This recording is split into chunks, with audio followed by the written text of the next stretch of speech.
आज इस वीडियो में आपका बहुत बहुत स्वागत है और मैं अभी आज एक वीडियो बनाने जा रहा हूँ कि क्या एस आई पी जो स्टॉक मार्केट में होते हैं क्या वो एक्चुअली में प्रॉफिटेबल है।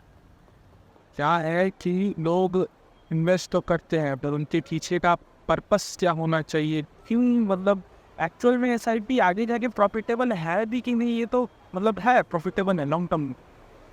एक्चुअल रियलिटी क्या है जो है कि मतलब मार्केट में लोग पैसा इन्वेस्ट कर रहे हैं, वो इन्वेस्ट करने के पीछे का रीज़न क्या होता है। लोगों को लगता है कि प्रॉफिटेबल है, लॉन्ग टर्म में मार्केट ऊपर जाएगा, मेरा पैसा बन जाएगा, ऐसा है वैसा है। बट देखो पीछे की रियलिटी बहुत अलग है ना। पीछे की जो रियलिटी है वो बहुत अलग है, बहुत अलग है।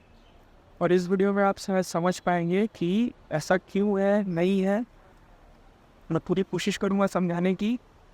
तो चलो, और अगर देखो इस वीडियो के साथ प्लीज़ बने रहना, बहुत सारी चीज़ें सीखने को मिलेंगी, मैं वादा कर रहा हूँ। और एंड पार्ट ज़रूर देखना, ये बहुत सारी मतलब हर एक मिडिल क्लास बंदे के लिए तो मस्ट है कि देख ही लो जो एसआईपी कर रहे हैं। और अगर आप एसआईपी के पीछे का मकसद अगर समझोगे ना तो वो बहुत और अच्छी बात होगी। वरना देखो करने को तो सब पैसे इन्वेस्ट कर देते हैं, बट एक्चुअल में आगे जाके गेम क्या पलटता है, कैसे मतलब लोग पैनिक भी होता है ना। ये सारी चीज़ें आपको सीखने को मिलेगी, आप वीडियो के साथ बने रहना। तो चलो चलते हैं, स्टार्ट करते हैं इस वीडियो को और आप अच्छे से देखोगे कि क्यों कैसा क्या है रियलिटी, आप समझ पाओगे। ठीक है, चलो बिना बिना किसी देर के इस वीडियो को स्टार्ट करते हैं और आगे सारी चीज़ों को समझते हैं। ठीक है, तो सबसे पहले आते हैं मेरे लैपटॉप पे और आप यहाँ से देख पाएंगे। Just a second. Okay so देखो इस वीडियो को ना मैं दो टॉपिक में कन्वर्ट करने वाला हूँ। एक टॉपिक होने वाला है inflation and value of currency. जो इंसानों को समझना सबसे ज़्यादा ज़रूरी है आज के लोगों को जो एक्चुअल में मार्केट में इन्वेस्ट कर रहे हैं। ये समझना बहुत ज़्यादा ज़रूरी है कि inflation and value of currency ये चीज़ आपके स्टॉक मार्केट में एसआईपी को जो आप प्रॉफिटेबल समझ रहे हो ना ये मैटर करती है। ये फर्स्ट टॉपिक है और सेकेंड टॉपिक आपका हो जाएगा creating wealth versus getting rich. एक वेल्दी पीपल क्यों वेल्दी है एक्चुअल में क्या ही बोलूँ, ये सारी बातें आपको धीरे धीरे समझ में आएगी, आप बस वीडियो के साथ बने रहो। Creating wealth versus getting rich ये चीज़ आपके लिए समझना बहुत ज़रूरी है। ठीक है, तो फर्स्ट टॉपिक की तरफ सबसे पहले चलते हैं और आपको समझना पड़ेगा कि क्यों ऐसा होता है, क्या है नहीं है, आप हर चीज़ समझ जाओगे धीरे धीरे। जस्ट वेट करो और इस वीडियो के साथ बने रहना। तो होता क्या है, मान लो एक बंदा आता है, ठीक है, एक बंदा आता है और गोल्ड, समझ लो कि एक टाइम था कि गोल्ड का वैल्यू जब 10 साल पहले 15 साल पहले, जस्ट मान लो एक करेंट एक मतलब वैल्यू की तरफ से कि गोल्ड है और गोल्ड का वैल्यू 5,000 रुपये 10 ग्राम का। ठीक है, 5,000 रुपये में 10 ग्राम, मैं यहाँ पे लिख देता हूँ सेवन 10 ग्राम, 10 ग्राम गोल्ड का वैल्यू उस समय पे समझ लो कि आप 5,000 रुपये। ठीक है, गोल्ड का वैल्यू। और सेम टाइम पे 10 साल 15 साल पहले मान लो कि जो लैंड हुई, कोई लैंड हुआ या कोई भी मतलब और भी चीज़ें हैं जैसे कि सिल्वर समझ लो या समझ लो कि और भी सारे मेटल्स है, लोहा, जो भी है। तो मान लो मैं लैंड ले रहा हूँ यहाँ पे एक सेकंड के लिए कि लैंड एक एग्जांपल हो गया। लैंड है जो 500 स्क्वायर फीट का ज़मीन है जो 7,000 के वैल्यू पे उस समय बिक रही थी। ठीक है, अब एक बंदा आता है और वो सोचता है कि मैं एक काम करता हूँ, किसी ने मतलब उसको बोला कि भाई गोल्ड पे इन्वेस्ट कर दे और आस्ते-आस्ते तू हर समय मतलब हर महीना-महीना तू गोल्ड खरीद, है ना? हर महीना-महीना तू गोल्ड खरीद और आगे जाके जब गोल्ड का वैल्यू बढ़ जाएगा तो तू प्रॉफिटेबल हो जाएगा। तो उसने बोला ठीक है मैं करता हूँ, चलो ठीक है। वो हर महीना आता है, हर महीने-महीने या 2 महीने बाद, 3 महीने बाद वो गोल्ड खरीदता गया, खरीदता गया, खरीदता गया, खरीदता गया और खरीदते-खरीदते मतलब एक अच्छे खासे टाइम के बाद जब गोल्ड का रेट बढ़ चुका था, तो समझ लो कि उस समय गोल्ड का रेट हो गया आपका एक टाइम के बाद आज के वैल्यू के हिसाब से अगर चलोगे तो मैं मैं एक्चुअल जानता नहीं हूँ, मैं एक्चुअल में 80,000 लिख दे रहा हूँ कि एक गोल्ड का वैल्यू आज 80,000 रुपये पहुँच गया। तो एक्चुअल में उसने जितने भी पैसे इन्वेस्ट किए मार्केट में मतलब गोल्ड में, उसने जितने भी पैसे इन्वेस्ट किए उसका पैसा डबल ट्रिपल हो गया। ग्रेट, अच्छा खासा हो गया 10-15 साल के बाद मैं बता रहा हूँ। मतलब 10-15 साल तक उसने पूरा होल्ड किया, गोल्ड में इन्वेस्ट करते गया, 10 साल के बाद उसका वैल्यू बढ़ गया और बढ़ने के बाद एक अच्छा खासा पोजीशन उसका बन गया। तो मान लो उसने जितने भी पैसे इन्वेस्ट किए, एक टाइम के बाद मतलब 10-15 साल के बाद उसके पास हो जाता है 1 करोड़ रुपए। समझ लो कि उसके पास हो गया 1 सीआर। तो उसने 1 करोड़ रुपए कमा लिए। वाओ! ग्रेट, 1 करोड़ हो गया। उसने 15 साल तक इन्वेस्ट किया, तब जाके मान लो 1 करोड़ रुपए तक वो पहुंच गया। कम कम ज़्यादा करके हर महीने या 2 महीने बाद 3 महीने बाद खरीदा गोल्ड, एक टाइम का वैल्यू बढ़ गया 1 करोड़ रुपए था। अब क्या होता है कि सेम टाइम पे ना उस बंदे ने सोचा था कि मैं यही लैंड को खरीदूंगा। बात ध्यान से समझिए, वो सोचता है इस लैंड को खरीदूंगा, और उस समय इस लैंड का वैल्यू जो था कि मतलब कितना, जो 500 स्क्वायर फीट मैंने बोला ना 7,000 के वैल्यू के था, वो भैया अचानक से 15 साल के बाद क्या होता है, जब वो जमीन खरीदने जाता है उसका भी रेट बढ़ चुका होता है, और जो 500 स्क्वायर फुट जमीन था ना उस समय 7,000 रुपए का। बात को ध्यान से समझना, वो जो 500 स्क्वायर फुट जमीन था 7,000 रुपए का, अब पर स्क्वायर फुट 7,000 रुपए हो गया। पर स्क्वायर फुट अगर आप कैलकुलेट करोगे तो ये हो जाता है, एक सेकेंड, तो इतना समझ लो कि यहाँ पे उसने अपने गोल्ड में इन्वेस्ट करने के बाद जब 1 करोड़ रुपए कमाए, वो वापस जमीन खरीदने गया तो यहाँ पे उसकी वैल्यू हो गई 75 लाख रुपीस। ये जो 7,000 रुपए थे वो आगे चल के 15,000 16,000 तक चले गए पर स्क्वायर फुट।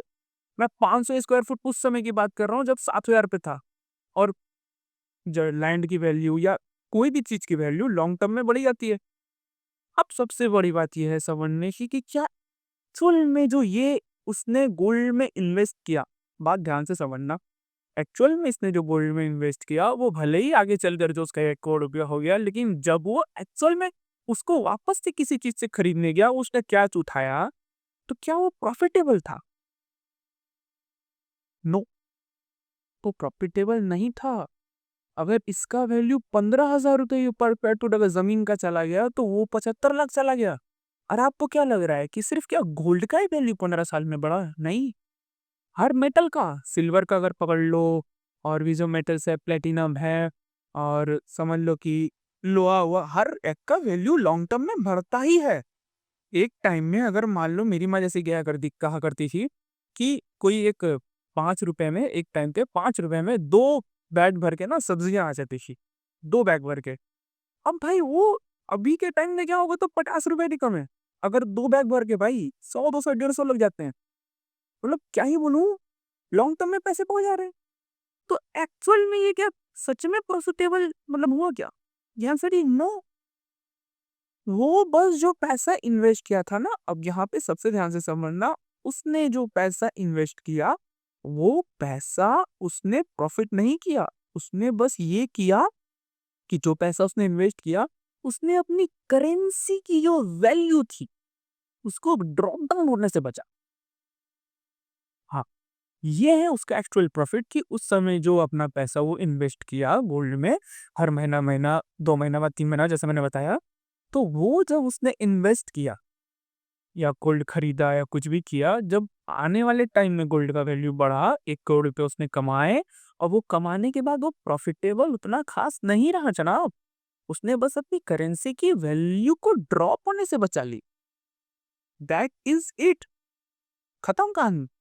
और आपको लग रहा है ना, मतलब ये क्या ही बोलूं, अभी सेकेंड टॉपिक इससे सबसे ज्यादा रिलेटेड है, ध्यान से समझना क्यों ऐसा होता है कि लोग मतलब एसआईपी सोचते हैं कर लेंगे तो प्रॉफिट हो जाएगा, लेकिन मैं क्या ही बोलूं, बस सेकेंड टॉपिक में आना, बस इतना याद रखना कि इसने जो पैसा इन्वेस्ट किया, इसने जो प्रॉफिट नहीं कमाया, इसने क्या किया, इसने 1 करोड़ रुपए जो इन्वेस्ट मतलब 1 करोड़ रुपए जो प्रॉफिट कमाया वो प्रॉफिट नहीं है, वो बस अपनी करेंसी के वैल्यू को ड्रॉप होने से बचा लिया। दैट्स इट, और कुछ नहीं है भाई। बाकी सारी चीजों की भी दाम बढ़ा, मैंने लैंड का एग्जांपल लेके बताया कि भाई 75 लाख रुपए जा रहा है, अगर 15,000 रुपए अगर पड़ोगे पर स्क्वायर फीट का, अगर 15,000 कर दे भी जाएगा 500 स्क्वायर फीट जमीन का, तो भी भाई इतना जाता है। अभी तो लैंडिंग की वैल्यू भाई मेरे को बोलने की जरूरत नहीं, आप सब जानते हो किस हिसाब से भागे हुए हैं।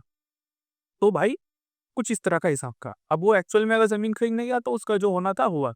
अब मेन टॉपिक पे सर जो है सेकंड टॉपिक, तो चलो सेकंड टॉपिक की तरफ जाते हैं, और यहाँ पे आ गया है creating wealth versus getting rich. Creating wealth versus getting rich, अब इसमें एकदम ध्यान से समझना, मेन गेम यहीं पे है। चलो समझते हैं। एक पर्सन है जो वेल्दी है, ठीक है, एक पर्सन वेल्दी है जो मल्टीपल इनकम सोर्स जिसके पास, उसके पास काफी सारे मल्टीपल इनकम सोर्सेस है, वो साल का 50 लाख रुपए कमा रहा है भाई, वेल्दी है।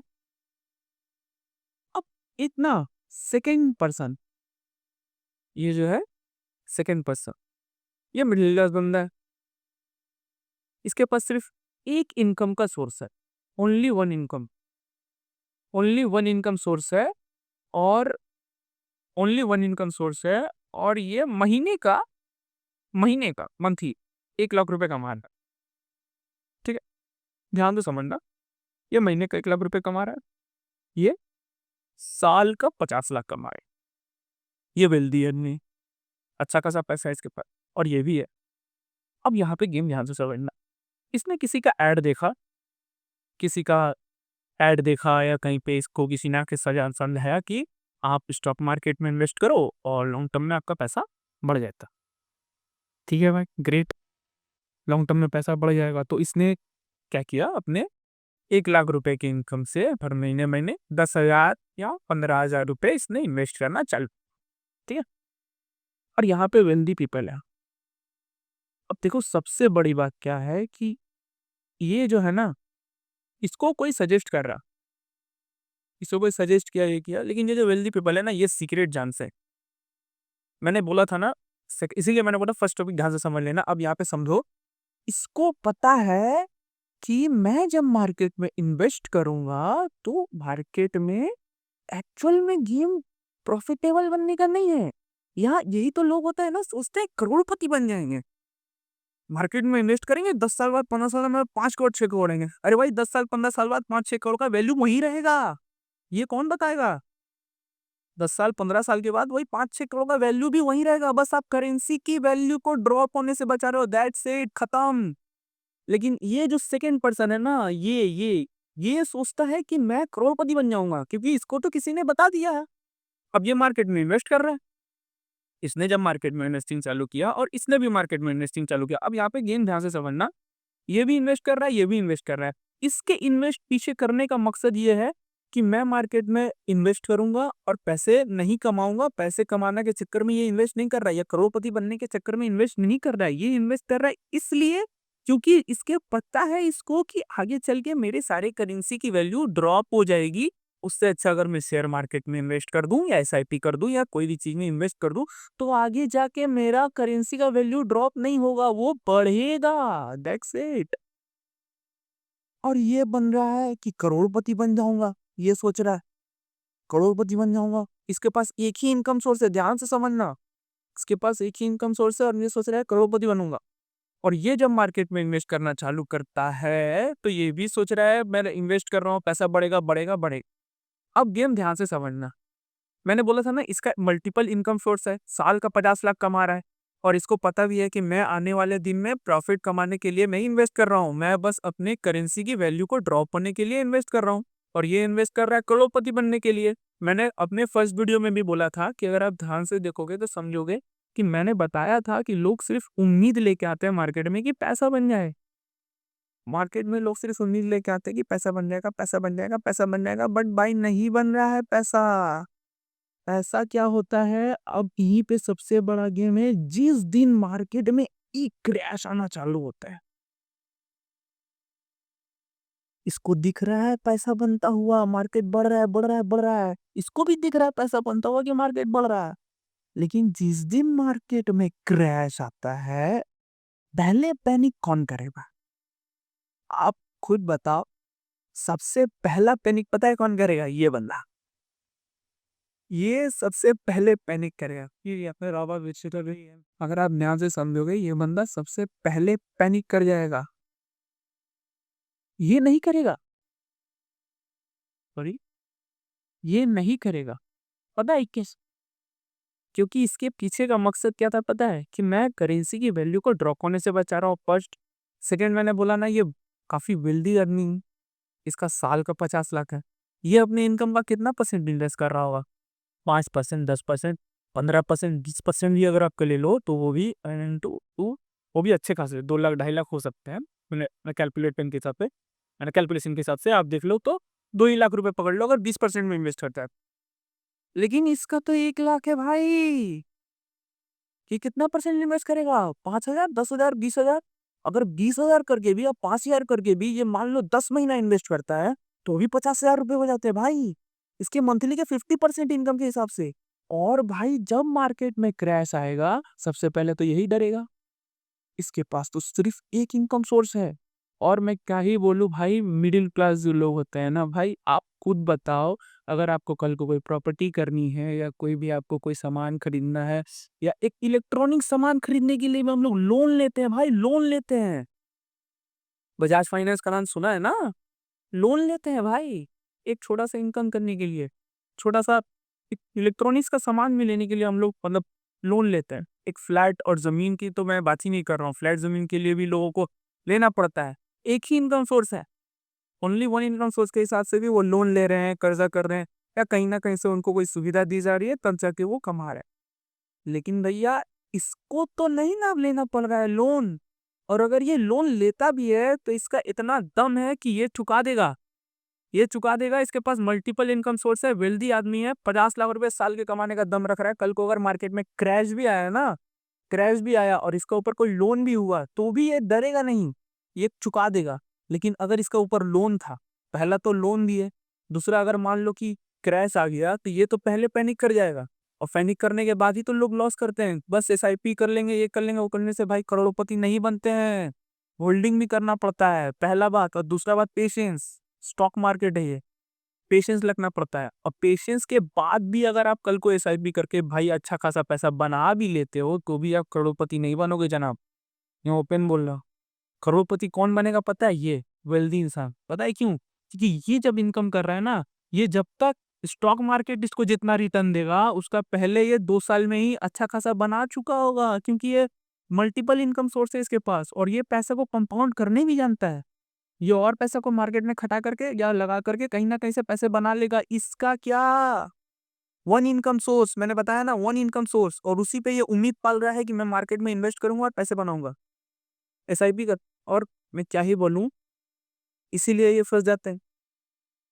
अब देखो मेन टॉपिक एक निकल के अच्छी आ रही है, क्यों लोग ऐसा करते हैं?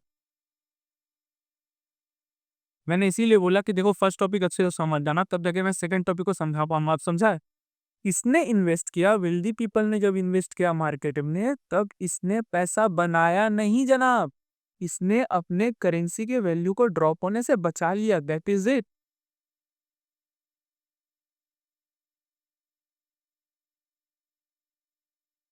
इसने अपने करेंसी के वैल्यू को ड्रॉप होने से बचा लिया, दैट्स इट, और कुछ नहीं था। लेकिन इसने जब इन्वेस्ट करना चालू किया, इसने उम्मीद में इन्वेस्ट किया, करोड़पति बन जाऊँगा। और लो, ये मार्केट में क्रैश आया, पहले यही डर गया। पहले डर जाएगा, डर ही जाएगा। मैक्सिमम लोग लोन लेके अपना घर चलाते हैं या लोन लेके कुछ ना कुछ करते हैं, और उसके बाद अगर आप मार्केट में इन्वेस्ट कर रहे हो और वहाँ भी आपका लॉस होगा, तो सोचो मेंटल हेल्थ कहाँ जाए। आप कुछ सोच के देखिए। सिर्फ बोलना, मैंने बोला भी था कि देखो, सिर्फ बोलने से नहीं होता है, करना पड़ता है भाई। सिर्फ बोलने से नहीं होता है, आप करके दिखाओ। अब यहाँ से देखो, सबसे अच्छी बात, सारे बातों को साइड में रखें, आपको शायद समझ में आ गया होगा क्यों ऐसा एक्चुअल में एसआईपी प्रॉफिटेबल नहीं है। मैं यही कहना चाहता हूँ, प्रो सिर्फ प्रॉफिटेबल उस लेवल पे है कि आप बस अपने करेंसी की वैल्यू को ड्रॉप होने से बचा लेते हो, फर्स्ट, ठीक है? और सेकंड, कि जब ये मार्केट बढ़ता है, तो आप जब पैसे निकालोगे, तो आप एक्चुअल में करोड़पति नहीं बनोगे। उस टाइम पे आप एक ही इनकम सोर्स के हिसाब से अगर बैठोगे कि एक इनकम सोर्स है, मान लो सेकंड इनकम आपको शेयर मार्केट अगर दे रहा है, तो वो भी आप लेके ज़मीन भी खरीदने जाओगे या कुछ भी खरीदने जाओगे या वापस से शेयर नहीं इन्वेस्ट करोगे, तो बाकी सारे शेयर्स के प्राइस भी उस टाइम पे बढ़े ही होंगे। That's it. करेंसी की वैल्यू को ड्रॉप होने से लोग बचाते हैं। वेल्दी पीपल का यही सीक्रेट है, इसीलिए वो आगे जाके वेल्दी बनते हैं और मिडिल क्लास मिडिल में ही फँसे रह जाते हैं। सिर्फ सोचते हैं कि मार्केट में आएँगे, पैसा बना लेंगे, नहीं बनता है जनाब। नहीं बनता है, ये सबसे बड़ा सीक्रेट है, आपको कोई भी यूट्यूब के वीडियो में ये सारी बातें नहीं बताई जाएँगी। और अब एक सबसे इम्पोर्टेंट बात अब मैं यहाँ पे आपसे करना चाहूँगा कि अब ध्यान से समझो। आपने नोटिस किया होगा कि पिछले कुछ सालों में या कुछ 3 3 या 4 या 5 सालों के पहले ऐसा हुआ अचानक से कि एक हाइप बनी। क्या हाइप बनी कि स्टॉक मार्केट के एसआईपी कीजिए, है ना? एसआईपी कीजिए, कैसा बनेगा, ऐसा होगा, वैसा होगा। एसआईपी करने से आपको अगर 10 साल पहले इन्वेस्ट करते तो करोड़ों होता और 15 साल पहले इन्वेस्ट करे तो इतना होता, या अगर आप अभी से इन्वेस्ट कीजिएगा तो आगे जाके आपको करोड़पति करोड़ों हो जाएँगे। रियलिटी बताओ ना, कैलकुलेटर आपको नंबर दिखा देगा सर। कैलकुलेटर ना सिर्फ नंबर दिखाता है, पीछे की जर्नी नहीं दिखाएगा। That's it. एसआईपी कैलकुलेटर जो होता है ना, लोगों ने बना के रखा है, सिर्फ नंबर दिखाता है भाई, नंबर। ठीक है? वो सिर्फ नंबर दिखाता है। जाओ इन्वेस्ट करो मार्केट में, समझो ये। 2 साल 3 साल इन्वेस्ट करो, अपने आप समझोगे कितनी सारी अप एंड डाउन्स को झेलना पड़ता है यहाँ पे, मेंटल हेल्थ को, सबके बस की नहीं हो। और वही कर मैंने बोला ना, वेल्दी पीपल इसीलिए हो जाते हैं वेल्दी। वो सिर्फ इन्वेस्ट कर रहा है, उसको पता है लॉन्ग टर्म में मेरा पैसा बन जाएगा। उसका मल्टीपल इनकम सोर्स है, आपके पास सिर्फ एक है। नहीं नहीं है इस दिक्कत से। और क्या ही बोलूं, इनको अचानक से जो हाइप बनी, सिर्फ मैं क्या ही बोलूं, ब्रोकरों का बाजार चल रहा है। हर मिडिल क्लास को बुलाया जा रहा है कि आप इन्वेस्ट करो, पैसा बन जाएगा। अरे भाई, एसआईपी करना अच्छी बात है, लेकिन इस मकसद से मत कीजिए कि आप करोड़पति बनिए, बल्कि इस मकसद से कीजिए कि आपका करेंसी का वैल्यू बच जाएगा, दैट्स इट। हाँ, लॉन्ग टर्म में मार्केट प्रॉफिटेबल देगा, लेकिन अगर पेशेंस है सारी चीज़ों को झेलने की, या क्षमता रखना पड़ता है कि हाँ, मैं कर लूँगा, या मेरे पास इनकम के सोर्सेज़ बढ़िया-बढ़िया हैं, तो मैं कर पाऊँगा। क्योंकि एक इनकम के सोर्स से अगर आप करोगे तो बिल्कुल भी नहीं होगा भाई। और अगर मैं क्या ही बोलूँ, बिज़नेस के लिए लोन ले लिया, कुछ ना कुछ करने के लिए लोन वोन में रहने के बाद अगर मार्केट में इन्वेस्ट किया, आपका मेंटल हेल्थ बिल्कुल सही नहीं रहेगा, मत करना। ठीक है? आपको जो एड्स में दिखाए जाते हैं ना कि अगर एसआईपी के उतने पे करते तो ऐसा हो जाता है, एसआईपी को उतने पर, भाई नहीं होता, नहीं होता है। एग्ज़ाम्पल मैंने पूरी वीडियो वापस देख लो, नहीं समझ में आ रहा है, ठीक है भाई, जाओ, करके देखो, 2 साल बाद यहीं मिलेंगे, इसी वीडियो पे आना, कमेंट करना, तो आपको समझ में आएगा। ठीक है? So that's it for the day. मैंने आई होप सारी चीज़ें समझ में आएँगी, और कोशिश करूँगा कि अभी और भी वीडियोज़ मैंने ये सारी चीज़ें बता सकूँ अच्छे से। और अगर नहीं समझ में आया तो एक बार वापस से वीडियो देखना और अच्छे से समझ पाओगे। मैंने जितना हो सका अच्छे से समझाया है, मेरा वैसे भी फर्स्ट टाइम अभी मैं बना रहा हूँ, धीरे-धीरे और कोशिश करूँगा और भी बेहतर मतलब करने की। और thank you so much for watching. अगर अभी तक आप टिके हो ना, भाई सलाम है। आप सीख चुके हो सारी चीज़ें, और आप शायद अब पैनिक नहीं करोगे, या गलत डिसीजन मत लेना लाइफ में, खास करके स्टॉक मार्केट को लेकर के। ठीक है? अभी इस वीडियो को देखने के बाद आप शायद समझ पाए होगे, और करना भी होगा तो करिए, बट उस मकसद से मत करिए कि करोड़पति बनना, बिल्कुल भी ना। उस मकसद से करिए कि एक्चुअल में मेरे करेंसी की वैल्यू बचेगी, दैट्स इट। अभी इस वीडियो में आप जो कमेंट करना है करो, अपनी राय दो, मैं सही हूँ या गलत हूँ। आप शायद, मैं जहाँ तक जानता हूँ भाई, आपको समझ में आएगा कि मैं अगर सही भी हूँ तो क्यों हूँ, गलत तो नहीं बोल सकता खुद को भी, क्योंकि चाहे वो लोग कुछ ना कुछ करके लोग आपको गलत बोल ही देंगे। बट अगर आप रिलेट कर पाओगे तो ऑटोमेटिक आप समझोगे कि क्यों ऐसा है, कि ये फेक है। फेक क्या है, मतलब होते हैं प्रॉफिटेबल्स, लेकिन उतना भी नहीं होता। ठीक है? मैंने अभी सारे एग्जाम्पल समझा है। So that's it. चलो इस वीडियो को एंड करते हैं। Thank you so much for this watching this, और मिलते हैं आपसे नेक्स्ट वीडियो में। Okay, thank you so much.